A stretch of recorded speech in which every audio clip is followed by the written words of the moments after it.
Oitavo capítulo do livro do professor Felipe Aquinos, Feliz uma só carne, o sacramento do matrimônio. O pecado feriu a perfeita harmonia planejada por Deus para a vida do casal. O egoísmo, em todas as suas formas, destrói a felicidade conjugal. Para restaurar a harmonia no matrimônio, Jesus transformou-o em sacramento, uma graça especial aos casais, para que eles possam vencer todas as dificuldades da vida a dois e da vida em família. De todos os sacramentos, o que apresenta a dimensão visível e natural mais rica é o matrimônio, pois requer o consentimento, o sim do casal. Não é o sacerdote quem os casa, são os próprios noivos que se casam na presença do ministro de Deus. Sem essa profunda realidade humana expressa pelo sim dito pelo casal, pleno, maduro, desejado, não há matrimônio. Esse pode até ser declarado nulo mais tarde, caso falte a condição essencial, que é o consentimento pleno do casal. Sem ela, a própria liturgia do matrimônio fica vazia. O matrimônio exprime o mistério do amor de Deus ao homem, de Cristo à Igreja. O povo de Israel, no Antigo Testamento, era a esposa de Javé, o povo escolhido com quem Deus tinha feito uma aliança, um casamento. Deus se sentia atraído pela sua esposa toda vez que seu povo ia atrás de ídolos dos pagãos. Tal comportamento era considerado por Deus uma verdadeira infidelidade conjugal, adultério. A indissolubilidade do matrimônio se baseia na indissolubilidade do amor de Javé para com Israel e na nova aliança do amor de Cristo para com a Igreja. Jesus compara o matrimônio ao seu casamento com a Igreja. Diz São Paulo: ora, assim como a Igreja é submissa a Cristo, assim também o sejam em tudo as mulheres a seus maridos. Maridos, amai as vossas mulheres, como Cristo amou a Igreja e se entregou por ela. Nessa concepção, o casamento está inserido na esfera da redenção, o mistério fundamental do cristianismo. A unidade fecunda de Cristo e a Igreja se realiza em cada matrimônio cristão.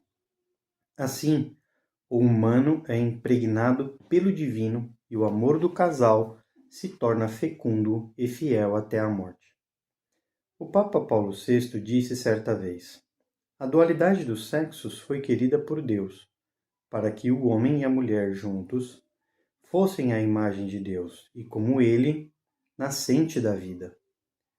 Procriando, o homem e a mulher participam do poder de Deus e se tornam sua imagem. No dia do casamento, funda-se uma igreja doméstica e o lugar onde os filhos são gerados e criados para a vida eterna. O sentido profundo da fecundidade é povoar o céu de homens. Um casal que se casa predisposto a nunca ter filhos ou a se separar não concretiza plenamente o matrimônio. Os filhos são uma bênção de Deus e assim devem ser recebidos. Eles aperfeiçoam e consolidam o amor dos pais. É muito significativo que o primeiro milagre de Jesus tenha sido realizado nas bodas de Caná, quando ele transformou 600 litros de água em vinho para a alegria do casal. E é também muito significativa a presença de Maria pedindo ao Senhor pelos noivos. Também na nossa vida conjugal, a nossa Mãe Celeste está olhando por nós e pedindo a Jesus em nosso favor. O próprio Senhor quis nascer e viver 30 anos no seio de uma família, para santificar essa sagrada instituição, que é o fundamento da sociedade. Pelo matrimônio, Cristo se une aos esposos, possibilitando serem vivificados pela presença divina. os esposos são assumidos por Cristo. O humano é impregnado pelo divino. Assim, os pequenos sims de cada dia, a intimidade conjugal e familiar, a educação dos filhos, o trabalho, os problemas, os altos e baixos de cada dia, a vida social e profissional, etc., são santificados por Cristo e se tornam meios recíprocos de santificação para o casal e para os filhos. O Papa Pio XI afirma: quando os fiéis prestam esse consentimento sinceramente, abrem para si mesmos os tesouros da graça sacramental, onde podem aurir as forças sobrenaturais para cumprirem a sua missão e os seus deveres fielmente, santamente, com perseverança até a morte. Jacques Lecerque interpreta admiravelmente esse pensamento. O sacramento do matrimônio não é, pois, simplesmente um ato religioso, significando um ato humano. É um germe depositado na alma e que frutifica através de toda a vida conjugal e todos os sentimentos conjugais. O sacramento do matrimônio é, possivelmente, a consequência mais radical da encarnação.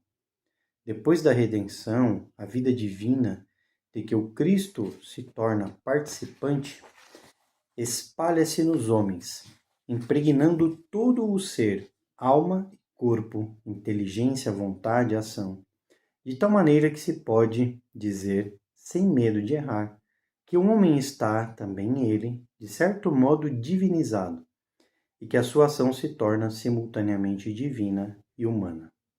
Nenhuma instituição humana manifesta mais que o matrimônio essa impregnação do homem pelo divino. O matrimônio é o único dos sacramentos que transforma em instrumento de ação divina uma instituição humana, fonte de graça para os esposos que serão um para o outro e para os filhos, canais de graça e santificação. Assim, o casamento não termina no altar, mas perdura até a morte. Cristo está de tal modo presente e atuante nos esposos que anima, impregna todos os atos da vida conjugal e familiar. Portanto, o preparo de uma refeição, a arrumação da casa, a lavagem da roupa, o conserto de uma torneira, a pintura de uma parede, a educação dos filhos, o ato sexual, a oração em família, podem ser meios pelos quais os membros da família se santificam.